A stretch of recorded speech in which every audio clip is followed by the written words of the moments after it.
اعوذ باللہ من الشیطان الرجیم، بسم اللہ الرحمن الرحیم۔ السلام علیکم ورحمۃ اللہ وبرکاتہ۔ 10واں سپارہ۔ وَاعْلَمُوا أَنَّمَا غَنِمْتُم مِّن شَيْءٍ فَأَنَّ لِلَّهِ خُمُسَهُ وَلِلرَّسُولِ وَلِذِي الْقُرْبَى وَالْيَتَامَى وَالْمَسَاكِينِ وَابْنِ السَّبِيلِ وَإِلَى اللَّهِ تُرْجَعُ الْأُمُورُ۔ اور تمہیں معلوم ہو کہ جو کچھ مال غنیمت تم نے حاصل کیا ہے، اس کا 5واں حصہ اللہ اور اس کے رسول صلی اللہ علیہ وآلہ وسلم اور رشتہ داروں اور یتیموں اور مسکینوں اور مسافروں کے لیے ہے، اگر تم ایمان لائے ہو اللہ پر اور اس چیز پر جو فیصلے کے روز یعنی دونوں فوجوں کی مٹ بھیڑ کے دن ہم نے اپنے بندے پر نازل کی تھی، تو یہ حصہ بخوشی ادا کرو، اللہ ہر چیز پر قادر ہے۔ تو یہاں مال غنیمت کی تقسیم کا قانون بتا دیا گیا۔ پہلے یہ بھی سکھایا گیا کہ مال غنیمت لا کر امیر یا امام کے سامنے رکھی جائے گی، کوئی چیز چھپائی نہیں جائے گی۔ پھر اس مال میں سے 5واں حصہ ان اغراض کے لیے نکالا جائے گا جو اس آیت میں آئی ہے، اور باقی 4 حصے ان سب لوگوں پر تقسیم کیے جائیں گے جنہوں نے جنگ میں حصہ لیا ہے۔ یہاں سے آگے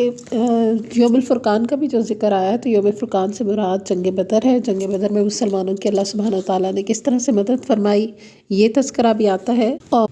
آیت نمبر 45 میں یہ بتا دیا گیا جب کافروں کے ساتھ مقابلہ ہو، جنگ ہو، تو پھر اس وقت ثابت قدم رہو اور اللہ کا کثرت سے ذکر کرو تاکہ تم کامیاب ہو۔ پھر آیت 46 میں یہ بھی بتا دیا گیا کہ اللہ اور اس کی رسول کی اطاعت کرو۔ وَلَا تَنَازَعُوا فَتَفْشَلُوا وَتَذْهَبَ رِيحُكُمْ وَاصْبِرُوا، آپس میں اختلاف نہ کرو ورنہ بزدل ہو جاؤ گے، تمہاری ہوا اکھڑ جائے گی، صبر کرو، یقیناً اللہ صبر کرنے والوں کے ساتھ ہے۔ تو آپس کے اختلافات کی وجہ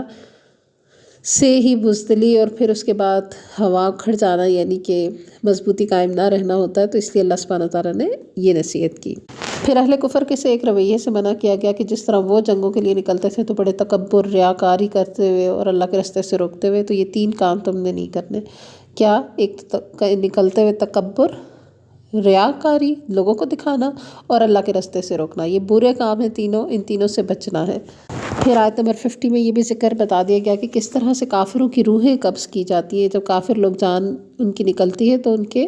روح قبض کرتے ہوئے فرشتے ان کے منہ پر اور ان کی سرینوں پر مارتے ہیں اور ان سے کہتے ہیں کہ یہ ہے وہ جلنے کی سزا چکھو، جلنے کی سزا بھگتو، یہ ہے وہ جزا جس کا سامان تمہارے اپنے ہاتھوں نے پیشگی مہیا کر رکھا تھا، ورنہ اللہ تو اپنے بندوں پر ظلم نہیں کرتا۔ اس کے بعد آیت نمبر 53 میں بتا دیا گیا کہ ذالک بأن اللہ لم یک مغیرا نعمتا انعمہا علی قوم حتی یغیروا ما بانفسہم وان اللہ سمیع علیم۔ یہ اللہ کی سنت کے مطابق ہوا کہ وہ کسی نعمت کو جو اس نے کسی قوم کو عطا کی ہو اس وقت تک نہیں بدلتا جب تک کہ وہ قوم خود اپنے طرز عمل کو نہیں بدلتی۔ اللہ سب کچھ سننے اور جاننے والا ہے۔ یعنی آسان الفاظ میں یہ کہ اللہ کی نافرمانی اور گناہوں کی کثرت یا کفران نعمت کی وجہ سے نعمتیں سلب ہونے شروع ہو جاتی ہیں، یعنی اللہ تعالیٰ کے انعامات کا مستحق بننے کے لیے ضروری ہے کہ انسان گناہوں سے اجتناب کرے اور اطاعت الہی کا رستہ اختیار کرے۔ اس کے بعد آیت نمبر 58 میں ایک اصول بتا دیا، وَإِمَّا تَخَافَنَّ مِن قَوْمٍ خِيَانَةً فَانبِذْ إِلَيْهِمْ عَلَىٰ سَوَاءٍ إِنَّ اللَّهَ لَا يُحِبُّ الْخَائِنِينَ۔ اور اگر کبھی تمہیں کسی قوم سے خیانت کا اندیشہ ہو تو اس کے معاہدے کو اعلانیہ اس کے آگے پھینک دو، یقیناً اللہ خائنوں کو پسند نہیں کرتا۔ اب یہاں پر اس سے مطلب یہ ہے کہ اگر کسی قوم سے معاہدہ ہے اور اس کے ساتھ نقض عہد کا خطرہ ہے کہ وہ عہد توڑ دیں گے، تو پھر چھپے چھپے خود ہی نہ عہد توڑو، بلکہ برابری کی حالت میں علل اعلان ان کے ساتھ اپنا معاہدہ ختم کر دو تاکہ دونوں فریق اپنے طور پر اپنی حفاظت کے خود ذمہ دار ہوں۔ اس کے بعد آیت نمبر 60 میں مسلمانوں کو یہ بتایا گیا کہ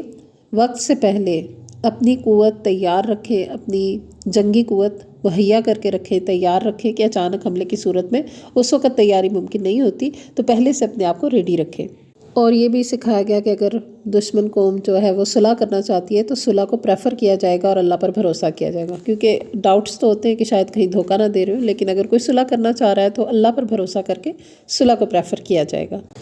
پھر آیت نمبر 63 میں آتا ہے نا، وَأَلَّفَ بَيْنَ قُلُوبِهِمْ لَوْ أَنفَقْتَ مَا فِي الْأَرْضِ جَمِيعًا مَا أَلَّفْتَ بَيْنَ قُلُوبِهِمْ وَلَكِنَّ اللَّهَ أَلَّفَ بَيْنَهُمْ إِنَّهُ عَزِيزٌ حَكِيمٌ۔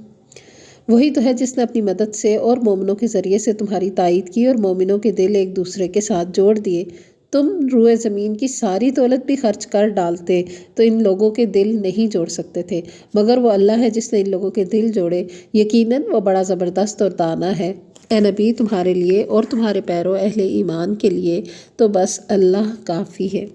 ان آیات میں اللہ تعالیٰ نے نبی اکرم صلی اللہ علیہ وآلہ وسلم اور مومنوں پر جو احسانات فرمائے ہیں، ان میں سے ایک بہت بڑے احسان کا ذکر کیا کہ مومنوں کے ذریعے آپ صلی اللہ علیہ وسلم کی مدد فرمائی اور آپ کے دست و بازو اور محافظ و معاون بن گئے یہ لوگ۔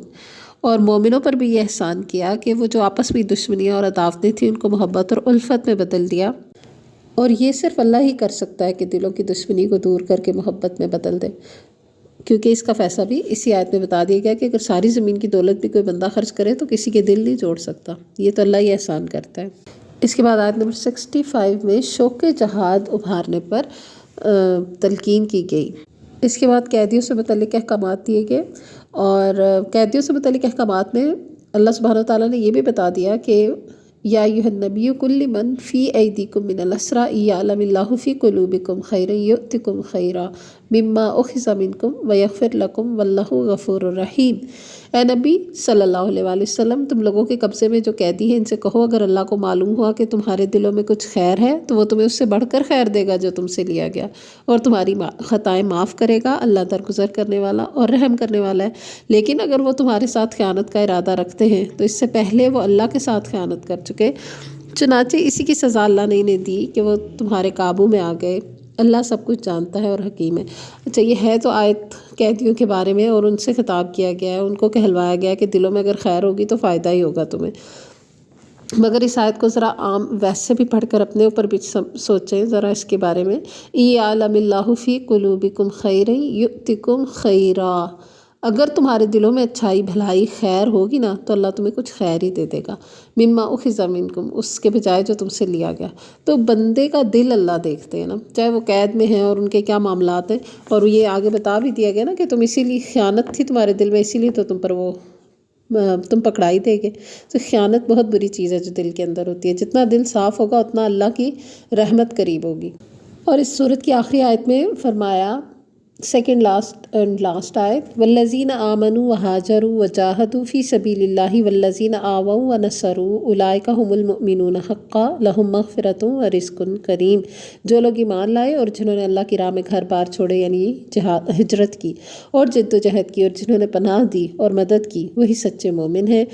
ان کے لیے خطاؤں سے درگزر ہے اور بہترین رزق ہے۔ والذین آمنوا من بعد وہاجروا وجاہدوا معکم فاولئک منکم واولی الارحام بعضهم اولی ببعض فی کتاب اللہ ان اللہ بکل شیء علیم۔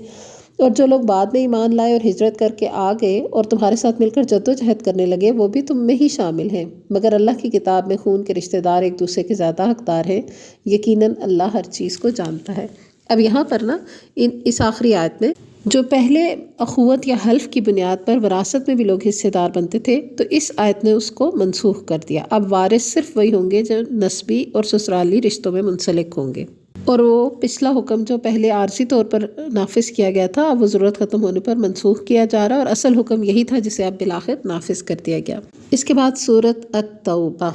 یہ قرآن کی واحد صورت ہے جس کے شروع میں بسم اللہ الرحمن الرحیم نہیں لکھا جاتا۔ اس کی متعدد وجوہات مفسرین نے بیان کی ہیں، مگر صحیح بات امام رازی نے جو لکھی وہ یہی ہے کہ نبی صلی اللہ علیہ وآلہ وسلم نے خود اس کے آغاز میں بسم اللہ نہیں لکھوائی تھی، اس لیے صحابہ کرام نے بھی بسم اللہ نہیں لکھی، اور بعد کے لوگ بھی اسی بات کی پیروی کرتے ہیں۔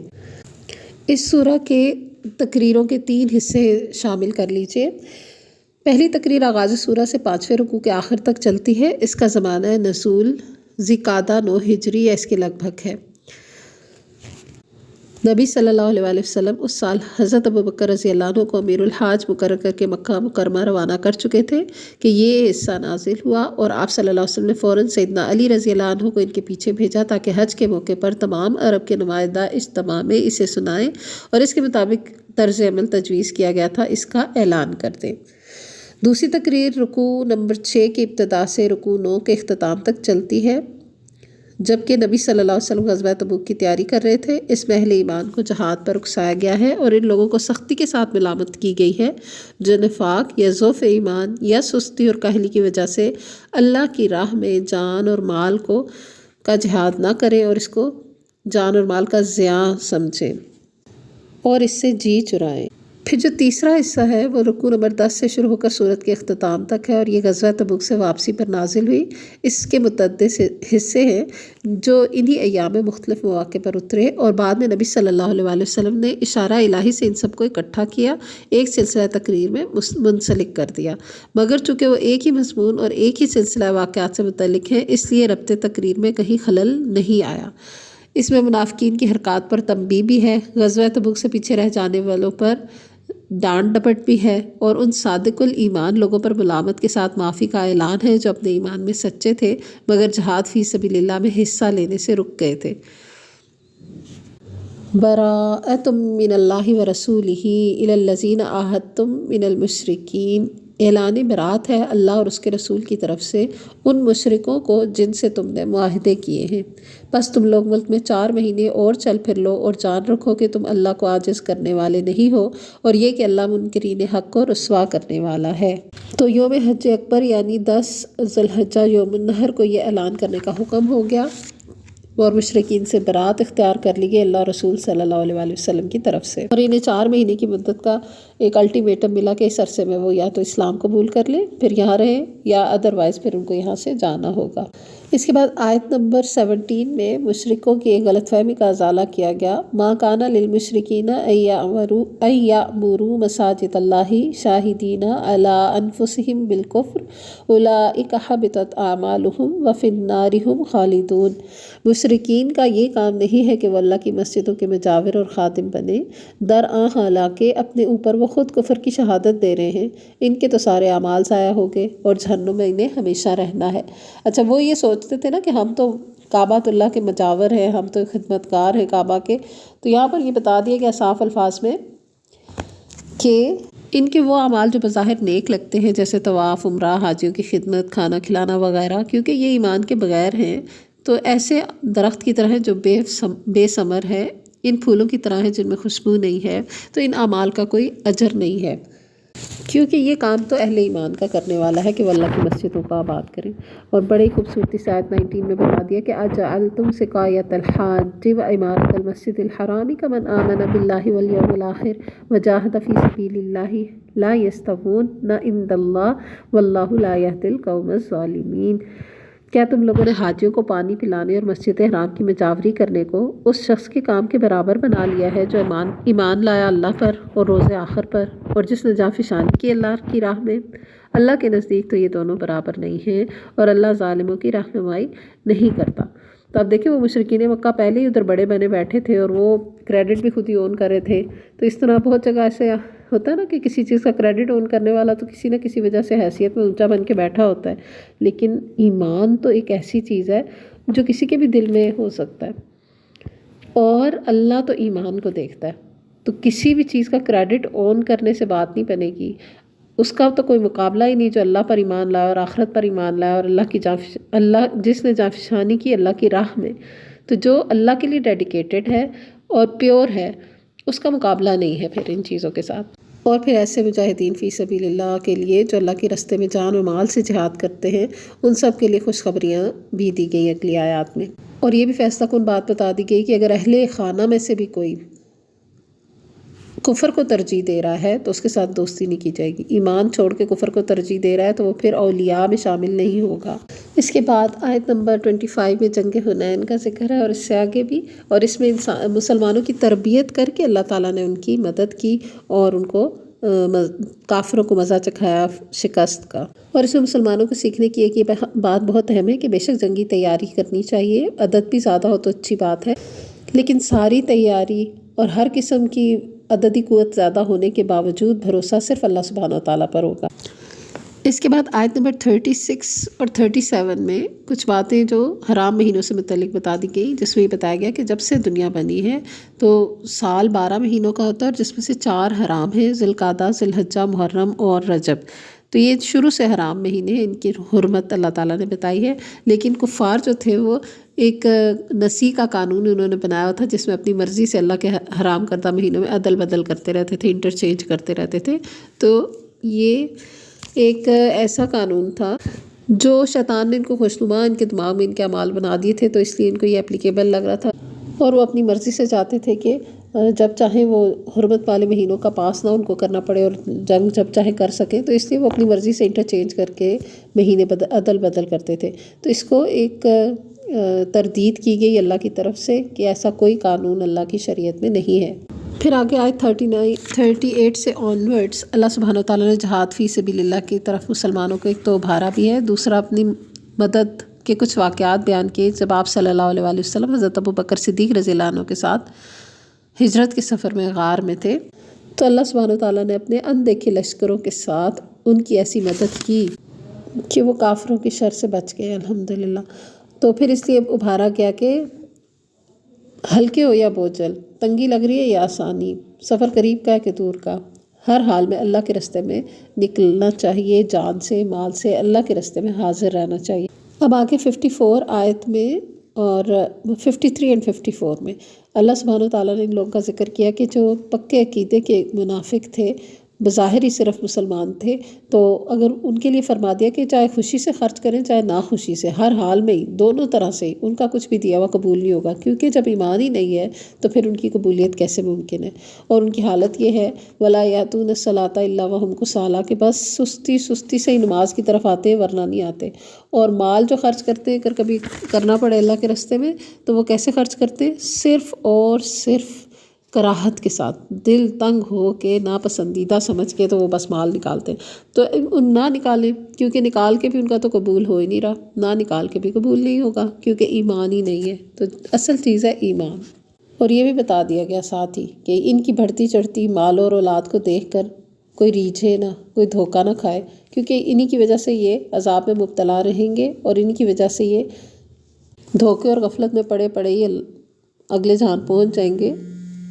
یعنی ان کی آخرت میں کوئی فائدہ نہیں ہوگا ان سب چیزوں کا۔ اس کے بعد آیت نمبر 60 بہت اہم ہے، جس میں مصارف زکوٰۃ بتا دیے گئے۔ انما الصدقات للفقراء والمساکین والعاملین علیہا والمؤلفۃ قلوبہم وفی الرقاب والغارمین وفی سبیل اللہ وابن السبیل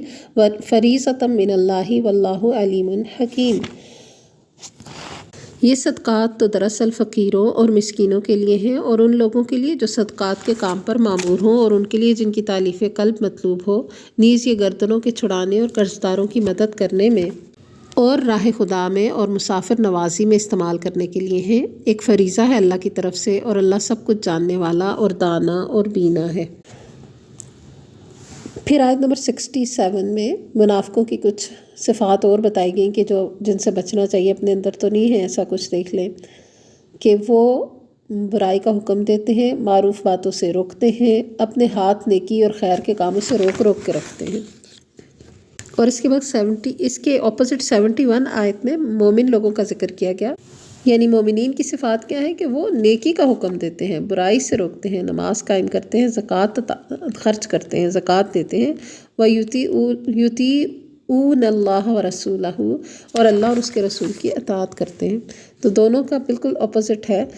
طریقہ کار، تو دونوں کا انجام کار بھی بالکل اپوزٹ ہے۔ منافقوں کے لیے جہنم ہے اور اہل ایمان کے لیے پھر باغات ہیں، اللہ کی طرف سے عزت والا رزق ہے۔ اچھا، آیت نمبر 75 میں ایک ذکر کیا گیا کہ ان میں بعض ایسے بھی ہیں جنہوں نے اللہ سے وعدہ کیا تھا کہ اگر اپنے فضل سے ہم کو نوازا تو ہم خیرات کریں گے اور صالح بنیں گے، مگر جب اللہ نے اپنے فضل سے ان کو دولت مند کیا تو وہ بخل پر اتر آئے اور اپنے عہد سے ایسے پھرے کہ انہیں اس کی پرواہ تک نہیں ہوئی۔ تو یہ ایک برا رویہ ہے نا، دیکھیں کہ جو اللہ سے عہد کیا اور پھر اللہ نے وہ عطا بھی کر دیا تو پھر اس کو پورا بھی نہ کیا۔ دوسری طرف یہ بھی سمجھ آتی ہے کہ انسان کا امتحان ہر وقت جس چیز میں چل رہا ہے نا، وہ جیسے ہم نے پڑھا پہلے لِيَبْلُوَكُمْ فِي مَا آتَاكُمْ، وہ تمہیں آزمائے گا اس میں جو اس نے تم کو دے رکھا ہے۔ تو قیامت کے دن یہ تھوڑی پوچھا جائے گا کہ وہ فلاں فلاں چیز تمہیں ملی ہوتی تو تم کیا کرتے، یہی پوچھا جائے گا کہ جو ملا ہوا تھا اس میں تم نے کیا کیا۔ تو جو کچھ اویلیبل ہے اس کے ساتھ کیا کر رہے ہیں، اسی سے پتہ چل جاتا ہے کہ اور ملے گا تو کیا کریں گے۔ پھر سورت کے آخر میں ان لوگوں کا ذکر ہے جو کسی حقیقی عذر کی وجہ سے جنگ میں شریک نہیں ہو سکے، تو ان کا حقیقی عذر اللہ کے ہاں بھی قابل قبول ہے اور اللہ بڑا درگزر کرنے والا ہے۔ لیکن وہ لوگ جو بہانے بنا کر منافقین کے ساتھ مل کر منافقت کا رویہ اختیار کرتے اور پیچھے رہنے والوں میں، بیٹھے رہنے والوں میں رہنا پسند کرتے، تو وہ جب نکلنا بھی چاہیں گے تو پھر اللہ تعالیٰ بھی نہیں ان کو پسند کرے گا کہ وہ نکلیں۔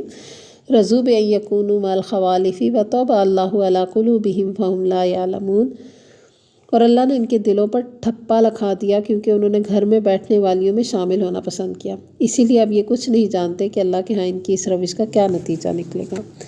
وآخر دعوانا ان الحمد للہ رب العالمین۔ سبحانک اللہم و بحمدک، نشہد ان لا الہ الا انت، نستغفرک و نتوب الیک۔ السلام علیکم ورحمۃ اللہ وبرکاتہ۔